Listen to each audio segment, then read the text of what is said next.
Welcome to SB geography class. আজকে শুরু করছি বিশ্ব উষ্ণায়ন ও গ্রিন হাউস এফেক্ট। এটি একটি খুবই গুরুত্বপূর্ণ টপিক। তো এই টপিকটা গ্রিন হাউস এফেক্ট ব্যাপারটা কি অনেকেই ঠিকমতো বুঝতে পারে না। তো আজকের ক্লাসটি তোমরা যদি ভালোভাবে দেখো তাহলে গ্রিন হাউস এফেক্ট ব্যাপারটা কি তোমাদের কাছে আজকে একদম পরিষ্কার হয়ে যাবে। বিশ্ব উষ্ণায়নের যে অন্যতম কারণগুলি রয়েছে তার মধ্যে একটা হচ্ছে গ্রিন হাউস প্রভাব। বিগত কয়েক দশকে বায়ুমণ্ডলে বায়ু দূষণকারী গ্যাসের মাত্রা ধীরে ধীরে বাড়ছে এবং তার ফলে পৃথিবীতে ধীরে ধীরে উষ্ণতা বাড়ছে। এটা কিভাবে হচ্ছে সেই জিনিসটাই আজকে আমি বোঝাবো এবং এই ব্যাপারটা কি কীভাবে গ্রিন হাউসের সঙ্গে তুলনা হচ্ছে সেই জিনিসটা বোঝাবো। তো এক্ষেত্রে আমি প্রথমেই জানবো যে গ্রিন হাউস ব্যাপারটা আসলে কি। তো গ্রিন হাউস জিনিসটা হলো, সেই জিনিসটা আগে বুঝে নাও। গ্রিন হাউস কি?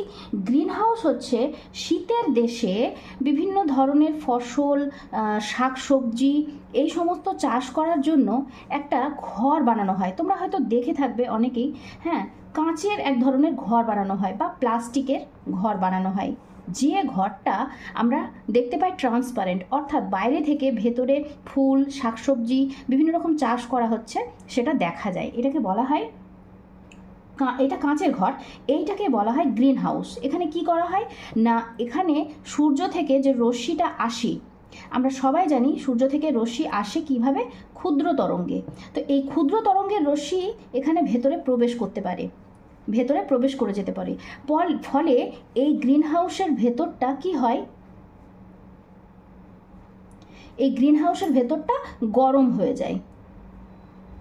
এখন শীতের দেশে বাইরে যেহেতু টেম্পারেচার খুব ঠান্ডা থাকে সেহেতু গাছপালা বা সবজি ভালো হয় না।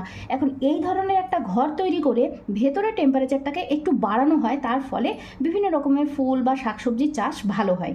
কিন্তু এই ঘরের মধ্যে সূর্যের রশ্মি বা তাপ ঢুকতে পারে, কারণ সেটি ক্ষুদ্র তরঙ্গ রূপে আসে, কিন্তু ভেতরে প্রবেশ করার পর এই কাঁচের ঘর থেকে কিন্তু বৃহৎ তরঙ্গরূপে যেটা বাইরে বেরিয়ে যায় সূর্যরশ্মি, সেটা কিন্তু বের হতে পারে না। তার ফলে কি হয় না, ভেতরে প্রবেশ করা এই তাপ ভেতরটাকে গরম রাখে এবং এই তাপ যেহেতু আর বাইরে বেরোতে পারে না সেহেতু এই ঘরটা কন্টিনিউ গরমই থেকে যায়। তো এখানে পরিষ্কার একটা জিনিস যে তাপ ভেতরে ঢুকছে, গরম হচ্ছে ঘরটা, কিন্তু তাপটা আর বাইরে বেরোতে পারছে না। এখন এইটার সঙ্গে পৃথিবী কিভাবে লিঙ্কড হয়ে যাচ্ছে? পৃথিবী লিঙ্কড হয়ে যাচ্ছে এইভাবে যে পৃথিবীর মধ্যেও পৃথিবীর বাইরে কিছু কিছু গ্যাস থাকছে, যে গ্যাসগুলো কি করছে না, পৃথিবীকে গ্রিন হাউসের মতো আচরণ করছে পৃথিবীর বাইরে অবস্থান করে। কীরকম না, পৃথিবীতে সূর্য রশ্মিকে কি করছে, প্রবেশ করতে দিচ্ছে, গরম করছে পৃথিবীকে। এই রশ্মিগুলো, সূর্যের রশ্মিগুলো পৃথিবীতে প্রবেশ করছে, পৃথিবীকে গরম করছে, কিন্তু পৃথিবীকে গরম করার পর পৃথিবীর সেই তাপটা আমরা জানি যে হিট বাজেটের মাধ্যমে তাপটা আবার বাইরে বেরিয়ে যাবে। কিন্তু এই গ্যাসগুলো কার মতো আচরণ করছে? পুরোপুরি গ্রিন হাউসের মতো আচরণ করছে। এই গ্রিন হাউসের মতো এই গ্যাসগুলো গ্রিন হাউসের মতো আচরণ করে কি করছে না, তাপ যেটা গরম করছে সেটাকে আর বাইরে বেরোতে দিচ্ছে না। এটা কি হচ্ছে, বাধা পেয়ে যাচ্ছে, তাপ ভেতরে ঢুকছে, বাধা পেয়ে যাচ্ছে। এই গ্যাসগুলো গ্রিন হাউসের মতো আচরণ করছে এবং বাধা পেয়ে যাচ্ছে বাইরে বেরোতে গিয়ে। তার ফলে কি হচ্ছে না, পৃথিবীর যে তাপ সেটা ধীরে ধীরে ধীরে ধীরে বাড়তে শুরু করছে। তো এইভাবেই গ্রিন হাউসের সঙ্গে পৃথিবী লিঙ্কড হয়ে যাচ্ছে, অর্থাৎ গ্রিন হাউসে যে ব্যাপারটা ঘটে পৃথিবীর মধ্যেও ঠিক সেই ব্যাপারটাই ঘটছে। এখন আমরা দেখব যে এই জন্যেই পৃথিবীর এই এফেক্টটাকে গ্রিন হাউস এফেক্ট বলছে। এখন আমরা দেখব যে কোন কোন গ্যাসগুলো পৃথিবীর চারিদিকে গ্রিন হাউসের মতো আচরণ করছে। তাহলে গ্রিন হাউস এফেক্ট আমরা বুঝলাম, এইবারে বুঝবো গ্যাসগুলি। গ্রিন হাউস গ্যাস কোনগুলি? তো প্রথম গ্রিন হাউস গ্যাস হচ্ছে কার্বন ডাই অক্সাইড। এর ভূমিকা হচ্ছে সবচেয়ে বেশি, ঠিক আছে, কার্বন ডাই অক্সাইডের ভূমিকা সবচেয়ে বেশি। এর পরের গ্যাসটি হচ্ছে মিথেন, তারপরে হচ্ছে ক্লোরোফ্লোরোকার্বন। আমরা জানি এটি এসি, ফ্রিজ এগুলো থেকে বের হয়।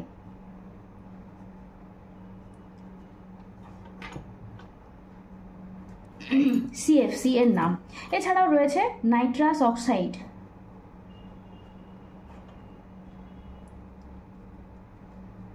নাইট্রাস অক্সাইড, আর কিছুটা পরিমাণ থাকে জলীয় বাষ্প, এও কিন্তু গ্রিন হাউসের মতো আচরণ করে।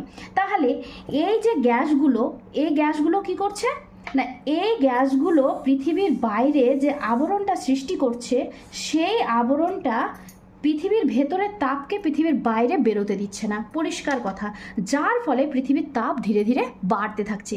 তা এই জিনিসটাকে বলা হচ্ছে গ্রিন হাউস এফেক্ট। ঠিক গ্রিন হাউসে যে ব্যাপারটা ঘটে, অর্থাৎ পৃথিবীর তাপকে ভেতরে, সূর্যের তাপকে পৃথিবীর ভেতরে নিয়ে আসা হয় এখানে গ্রিন হাউসটার ভেতরে, এবং সেই তাপকে কাজে লাগিয়ে বিভিন্ন ধরনের ফসল সবজি চাষ করা হয়, তাপটাকে বাইরে বেরোতে দেওয়া হয় না। এই গ্রিন হাউস অর্থাৎ কাঁচের ঘরের মতোই এই গ্যাসগুলো আচরণ করছে, এই জন্য একে গ্রিন হাউসের সঙ্গে তুলনা করে একে বলা হচ্ছে গ্রিন হাউস এফেক্ট। এরপরে হচ্ছে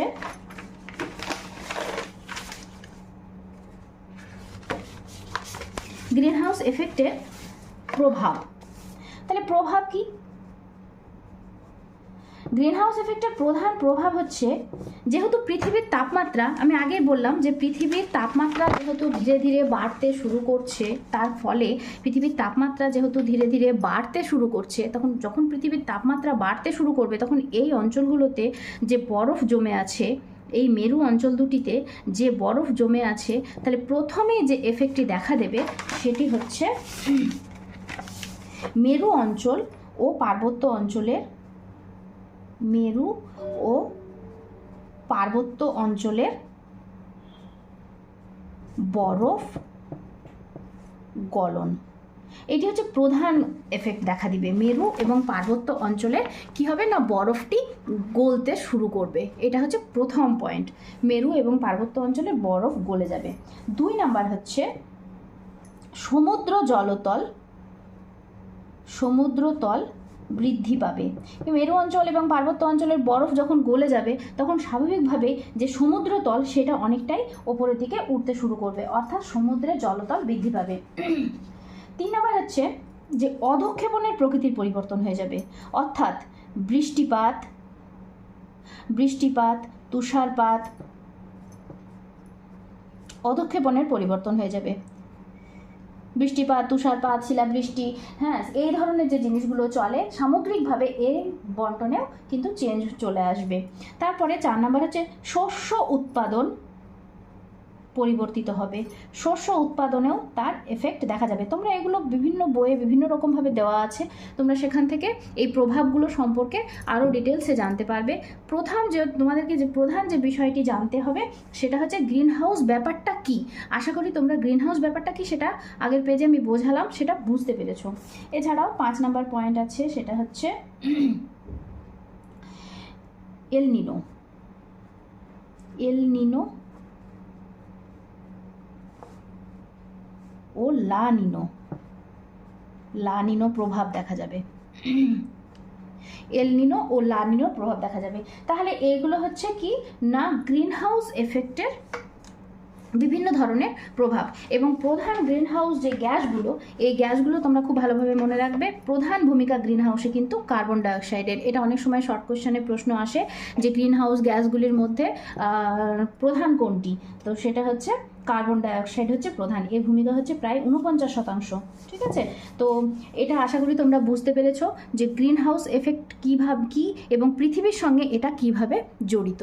এর পরবর্তী ভিডিওটি পাওয়ার জন্য আমার চ্যানেলটিকে সাবস্ক্রাইব করে রাখো, এবং এই ভিডিওটি দেখে যদি কোনো প্রশ্ন থাকে তাহলে অবশ্যই সেটা তোমরা আমাকে জানাও।